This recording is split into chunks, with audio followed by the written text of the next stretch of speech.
A girlfriend season 2 के तीसरे part को, जिसमें हम आखिरी बचे 4 एपिसोड्स को एक्सप्लेन करेंगे। अगर आपने इसके पिछले पार्ट्स के वीडियोस अब तक नहीं देखे हैं तो पहले उसे जरूर देख लीजिए। तो चलिए जानते हैं आगे की कहानी को बिना किसी देरी के। एपिसोड 9 की शुरुआत में हम लोग देखते हैं कि काजुया की दादी उसे फोन करती है, ये पूछने के लिए कि कल होने वाली काजुया की बर्थडे पार्टी पर उन्हें कौन सी स्पेशल डिश रखनी चाहिए, जिस पर काजुया सुशी बनाने को बोलता है। फिर काजुया की दादी उससे पूछती है कि चिजुरू का बर्थडे कब आता है, जिस पर काजुया को ना चाहते हुए भी बताना पड़ता है कि चिजुरू का बर्थडे तो पिछले महीने ही जा चुका है। ये सुनकर काजुया की दादी को बहुत गुस्सा आता है। फिर उसकी दादी काजुया और चिजुरू का बर्थडे एक साथ सेलिब्रेट करने का डिसाइड करती है और काजुया चाहकर भी उन्हें मना नहीं कर पाता। काजुया फिर चिजुरू को अपनी बालकनी में बुलाता है और कल की कंबाइंड बर्थडे पार्टी के बारे में सारी बात बताता है। साथ ही पूछता है कि क्या वो कल 5 बजे तक आ सकती है, जिस पर चिजुरू उसे मना कर देती है क्योंकि चिजुरू को कल अपनी दादी को देखने हॉस्पिटल जाना है। काजुया उससे बोलता है कि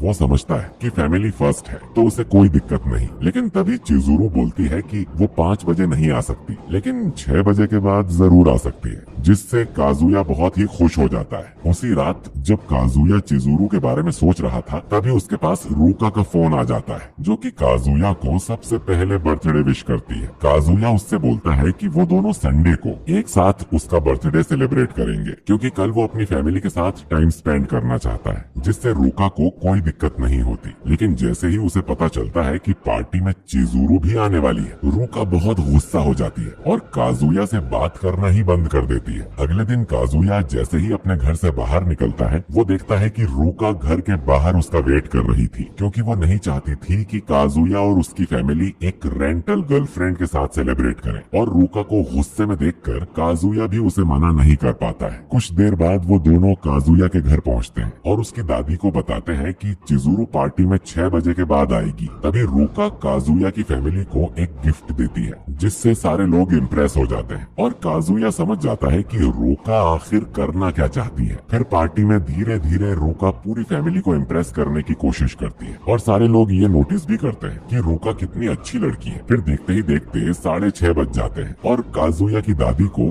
चिजुरू की चिंता होने लगती है। काजुया फिर चिजुरू को फोन लगाने बाहर जाता है, लेकिन उसने अभी तक चिजुरू का नंबर सेव नहीं किया था ताकि चिजुरू उसे चिपकू न समझने लगे और वो चिजुरू को फोन नहीं लगा पाता। कुछ देर बाद रूका अपनी इमोशनल स्टोरी सुनाकर पूरी फैमिली का ध्यान अपनी तरफ खींच लेती है और बस वो काजुया और अपने रिलेशन के बारे में बताने ही वाली थी कि तभी चिजुरू का कॉल आ जाता है और वो काजुया की फैमिली से माफी मांगती है कि उसकी वजह से सभी को वेट करना पड़ा, लेकिन आज शायद वो पार्टी अटेंड नहीं कर पाएगी क्योंकि चिजुरू की दादी अभी बहुत बीमार है, तो चिजुरू का वहाँ रुकना भी इम्पोर्टेंट है। ये सुनकर काजुया की दादी और भी खुश हो जाती है कि चिजुरू कितना ध्यान रखने वाली लड़की है और काजुया की दादी कहती है कि वो लोग किसी और दिन भी मिल सकते हैं। काजुया फिर फोन लेकर रूम से बाहर चला जाता है और चिजुरू से वो बात करने ही वाला था कि तभी वहाँ रूका आ जाती है और काजुया का फोन लेकर चिजुरू को उससे दूर रहने को बोलती है क्योंकि अब काजुया अपनी फैमिली को रूका के बारे में बताने वाला है और ये बोलकर वो फोन काट देती है, जिससे चिजुरू को टेंशन होने लगती है कि कहीं सच में रूका पूरा खेल न बिगाड़ दे। तो चिजुरू अपनी दादी को इस कंबाइंड बर्थडे पार्टी के बारे में बता देती है, जिसे सुनकर चिजुरू की दादी उस पर गुस्सा होती है और चिजुरू को वहाँ से भगा देती है। रास्ते में चिजुरू ये सोचने लगती है कि आखिर उसने ये बात अपनी दादी को बताई ही क्यों, कहीं ऐसा तो नहीं कि वो काजुया को पसंद करने लगी है। दूसरी तरफ रूका सिर्फ 2 घंटों में पूरी फैमिली का दिल जीत चुकी थी और बस वो अपनी अधूरी बात बताने ही वाली थी कि तभी डोरबेल बज जाती है और काजुया की दादी के साथ पूरी फैमिली ये देखकर खुश हो जाती है कि ये तो चिजुरू है। काजुया की दादी चिजुरू को बैठने के लिए बोलती है, लेकिन चिजुरू बैठने से पहले घर के मंदिर में हाथ जोड़ती है, जो देखकर सारे लोग हैरान हो जाते हैं और काजुया की दादी खुशी से रोने लगती है। अब चिजुरू के आने से रूका को मिलने वाली अटेंशन भी कम हो गई थी, जिस वजह से रूका रूम से बाहर चली जाती है। थोड़ी देर बाद जब काजुया बाथरूम जाता है तो वो देखता है कि रूका गुस्से में रूम के बाहर ही खड़ी है। काजुया नॉर्मल एक्ट करते हुए वहाँ से निकलने की कोशिश करता है कि तभी रूका उसे पकड़ लेती है और एकदम से ही उसके होठों पर किस कर लेती है। काजुया रूका को रोकने की कोशिश करता है लेकिन रोक नहीं पाता है। किस के बाद रूका बताती है कि उसे पता है कि उसने लाइन क्रॉस कर दी, लेकिन वो काजुया को जाने नहीं देना चाहती और उसे कोई पछतावा नहीं है। इसके बाद पार्टी में काजुया और रूका ऑकवर्ड होने लगते हैं, जिसे सभी लोग नोटिस भी करते हैं। तभी काजुया की दादी को कुछ याद आता है और वो एक रिंग निकालकर चिजुरू को दे देती है और बताती है कि ये काजुया के दादाजी ने उन्हें दी थी। उसके बाद ये रिंग काजुया की मम्मी को भी मिली और अब वो चाहते हैं कि ये रिंग चिजुरू अपने पास रखे। चिजुरू उन्हें मना करने की कोशिश करती है और काजुया ये भी नोटिस कर लेता है कि चिजुरू इस सिचुएशन को संभाल नहीं पा रही और काजुया को रियलाइज होता है कि उसने न केवल चिजुरू को परेशान किया है बल्कि उसने रूका को भी इतना टेंशन में डाल दिया है कि उसके पास कोई और रास्ता बचा ही नहीं। इसलिए काजुया खड़ा होता है और वो चिजुरू के साथ उसके रिलेशन के बारे में बताने ही वाला था कि तभी हॉस्पिटल से एक कॉल आता है कि चिजुरू की दादी बेहोश हो गई है, जिससे सारे लोग घबरा जाते हैं और जल्दी से हॉस्पिटल पहुंच जाते हैं। लेकिन रूम में एंटर करते ही उन्हें पता चलता है कि वो तो बस कमजोरी की वजह से बेहोश हुई थी और अब वो बिल्कुल ठीक है, जिससे सबकी जान में जान आती है। तभी एक डॉक्टर चिजुरू को कॉरिडोर में बुलाता है और बताता है कि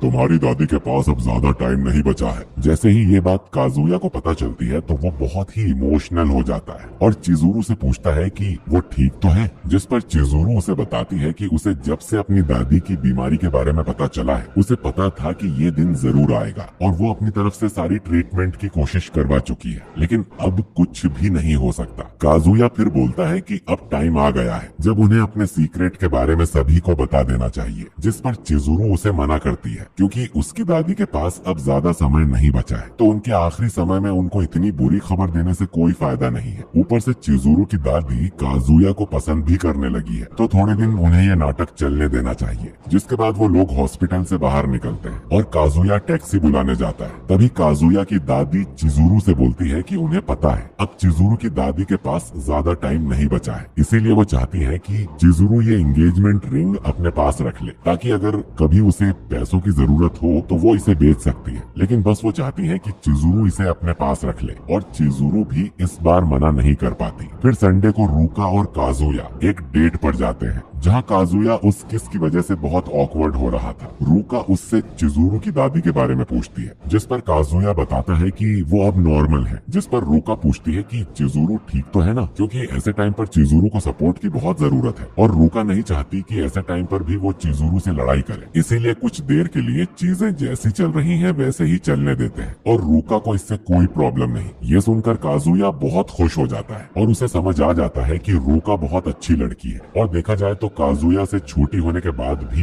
वो उससे ज्यादा मैच्योर है। अगले दिन चिजुरू काजुया को बालकनी में बुलाती है ये बताने के लिए कि सुमी कल के दिन काजुया के साथ एक प्रैक्टिस डेट पर जाना चाहती है, जो सुनकर चिजुरू को भी हैरानी हुई थी, लेकिन सुमी इसके लिए बहुत सीरियस थी। अगले दिन काजुया डेट पर पहुंच जाता है और देखता है कि सुमी इस डेट के लिए स्कूल यूनिफॉर्म पहनकर आई है, जिससे काजुया कंफ्यूज हो जाता है। सुमी उसे बताती है कि काजुया को स्कूल यूनिफॉर्म डेट्स पसंद है ना, जिससे काजुया को याद आता है कि सुमी ने उसे और चिजुरू को उस दिन डेट पर देख लिया होगा, जिससे काजुया काफी एम्बेरस फील करता है। इसके बाद वो लोग एक्वेरियम पहुंच जाते हैं क्योंकि चिजुरू ने सुमी को बताया था कि काजुया को फिशेस में काफी इंटरेस्ट है। सुमी फिर काजुया को बताती है कि आज के दिन वो काजुया की गाइड है, जिससे काजुया कंफ्यूज तो होता ही है, साथ ही बहुत एक्साइटेड भी हो जाता है। जिसके बाद एक्वेरियम में वो दोनों काफी जगह जाते हैं और सुमी काजुया को अच्छा फील करवाने की बहुत कोशिश करती है, लेकिन उसकी खराब कम्युनिकेशन स्किल की वजह से काजुया के लिए उसे समझना मुश्किल हो जाता है और काजुया भी नहीं चाहता था कि सुमी को उसकी वजह से बुरा लगे। फिर वो दोनों एक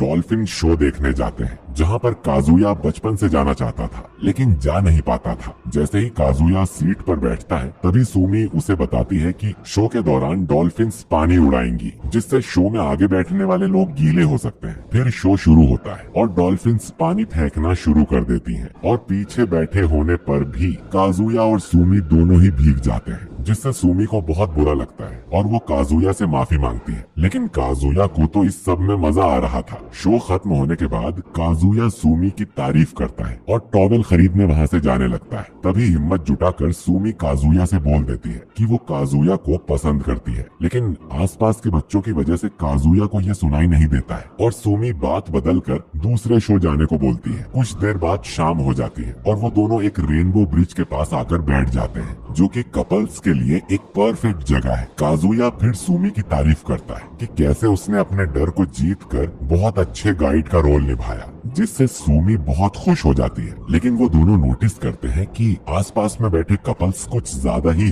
हॉर्नी हो रहे हैं, जिससे वो दोनों ऑकवर्ड हो जाते हैं। लेकिन सुमी अपनी सारी हिम्मत जुटाती है और काजुया को एक बर्थडे प्रेजेंट दे देती है, एक समर हैट, जो कि काजुया को बहुत पसंद आई थी। और ये देखकर काजुया बहुत खुश हो जाता है, लेकिन उसके दिमाग में अभी भी कुछ और ही चल रहा था। और काजुया के मूड को देखकर सुमी उससे पूछती है कि कहीं उसे कुछ परेशान तो नहीं कर रहा है। पहले तो काजुया सोचता है कि उसे चिजुरू के बारे में नहीं बताना चाहिए, इसीलिए वो कहता है कि उसकी एक दोस्त है जिसकी दादी बहुत बीमार है और उसकी फैमिली में दादी के अलावा और कोई भी नहीं है। काजुया इमोशनल होते हुए बोलता है कि उसकी दोस्त कितनी अच्छी है, फिर उसके साथ ही ये सब क्यों हो रहा है। और ये बोलते हुए काजुया रोने लगता है और सुमी भी काजुया की बातें सुनकर इमोशनल हो जाती है, ये बोलते हुए कि वो जानती है कि काजुया को अभी कैसा फील हो रहा है और सुमी उसके साथ है। डेट खत्म हो जाने के बाद काजुया सुमी को स्टेशन तक छोड़ देता है और अपने मन की बात बताने से उसे बहुत रिलीफ फील होता है कि तभी काजुया को एक क्राउड फंडेड प्रोजेक्ट का पोस्टर दिखता है और उसे समझ आ जाता है कि उसे अब क्या करना है। चिजुरू अपना पूरा दिन एक्टिंग स्कूल में बिताती है, जिसके बाद वो रिहर्सल करती है, हर टाइप के ऑडिशंस देने जाती है और फिर टाइम निकालकर रेंटल गर्लफ्रेंड की जॉब भी करती है। लेकिन उसे पता था कि वो अपनी दादी के होते हुए तो वो एक सुपरस्टार नहीं बन सकती। और चिजुरू को पता चलता है कि वो एक और ऑडिशन में फेल हो गई है। वो अपने दादाजी की फोटो को देखती है और उनसे पूछती है कि अब उसे क्या करना चाहिए। फिर हम 7 साल पहले का एक फ्लैशबैक देखते हैं, जब चिजुरू 7th क्लास में थी। तब कुछ बच्चे उसका मजाक बनाया करते थे क्योंकि चिजुरू के पेरेंट्स नहीं थे। और जब ये बात उसके दादाजी को पता चलती है तो वो कहते हैं कि चिजुरू के पास दुनिया के सबसे पावरफुल दादाजी हैं, तो उसे टेंशन लेने की जरूरत नहीं है। लेकिन उस टाइम चिजुरू सारे लड़कों को बेवकूफ समझती थी कि उन्हें लगता है कि दुनिया में सब कुछ हो सकता है, जैसे उसके दादाजी जो कि बहुत ज्यादा ही खुश रहते हैं। उस टाइम चिजुरू को बुक्स पढ़ना बहुत पसंद था, इसीलिए वो ज्यादातर लाइब्रेरी में ही रहती थी। फिर एक दिन चिजुरू को स्टोर में एक डीवीडी दिखती है जिसकी मेन कैरेक्टर उसकी दादी थी, जिसके बाद वो अपने दादी के साथ उस मूवी को देखती है। चिजुरू को ये तो पता था कि उसकी दादी एक एक्टर रह चुकी है, लेकिन उनकी एक्टिंग इतनी अच्छी थी ये बात उसे आज पता चली और तभी से चिजुरू को एक्टर बनने में इंटरेस्ट आ जाता है। और फाइनली 9th क्लास में चिजुरू अपने घर पे बताती है कि उसे एक्टर बनना है। जहाँ उसकी दादी इंडस्ट्री की मुश्किलों के बारे में बताती है, वहीं उसके दादा चिजुरू को पूरी तरह सपोर्ट करते हैं और बोलते हैं कि वो अपनी दादी से भी बेहतर एक्टर बनेगी। और तभी से उसके दादाजी का ये सपना था कि वो चिजुरू को बड़ी स्क्रीन पर देखे। लेकिन उसके कुछ दिनों के बाद ही चिजुरू के दादाजी का एक्सीडेंट हो जाता है और उनकी हालत बहुत क्रिटिकल हो जाती है और उनका ऑपरेशन करना पड़ता है। जैसे ही ये बात चिजुरू को पता चलती है वो पास ही के किसी टेम्पल में चली जाती है, क्योंकि उसके दादाजी ने उसे एक बार बताया था कि सच्चे मन से प्रे करने से भगवान आपकी सारी विश पूरी करते हैं। इसीलिए वो टेम्पल की सीढ़ियों पर 100 बार चढ़ती और उतरती है और भगवान से अपने दादाजी के लिए प्रे भी करती है। जल्द ही उन्हें पता चलता है कि ऑपरेशन सक्सेसफुल रहा, लेकिन आज की रात डिसाइड करेगी कि वो अपनी इंजरी से रिकवर कर पाते हैं या नहीं। चिजुरू हॉस्पिटल में अपने दादाजी से मिलने आती है और बहुत इमोशनल हो जाती है। चिजुरू अपने दादाजी से गुस्से में बोलती है कि उसने भगवान से सच्चे मन से प्रार्थना की, फिर भी उनकी हालत ठीक नहीं हुई। तभी उसके दादाजी को होश आ जाता है और वो अपनी बेहोशी की हालत में बोलते हैं कि तुम्हारे सपने एक दिन जरूर सच होंगे बेटा।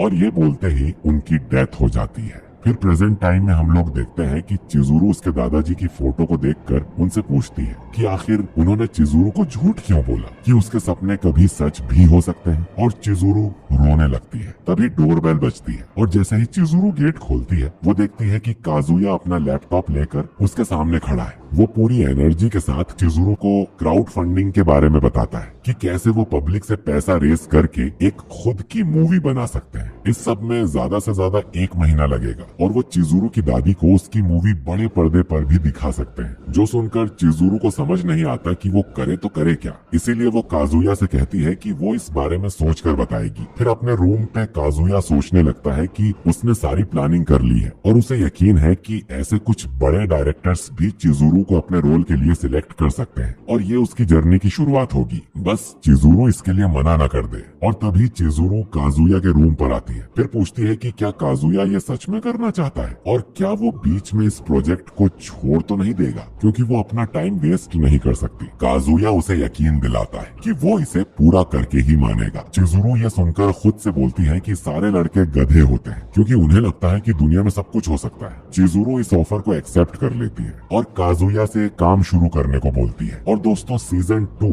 यहीं पर एंड हो जाता है। तो क्या काजुया चिजुरो की मूवी बना पाएगा? क्या वो उसे चिजुरो की दादी को दिखा पाएंगे? काजुया और कितनी गड़बड़ पैदा करेगा, ये तो हमें इसके अगले सीजन में ही पता चलेगा। दोस्तों रेंट अ गर्लफ्रेंड का सीजन 3 इसी साल जुलाई में रिलीज होने वाला है। अगर आप चाहते हैं कि मैं उसे भी एक्सप्लेन करूं तो कमेंट बॉक्स में यस जरूर टाइप कीजिए। बाकी आपको सीरीज में क्या अच्छा लगा ये भी कमेंट में जरूर लिखिए। वीडियो पसंद आया है तो इसे लाइक कीजिए। चैनल पर नए हैं तो हमारे चैनल को लाइक करके बेल आइकन दबाइए। बाकी मैं मिलता हूं आपसे बहुत ही जल्द अगले वीडियो के साथ। शुक्रिया।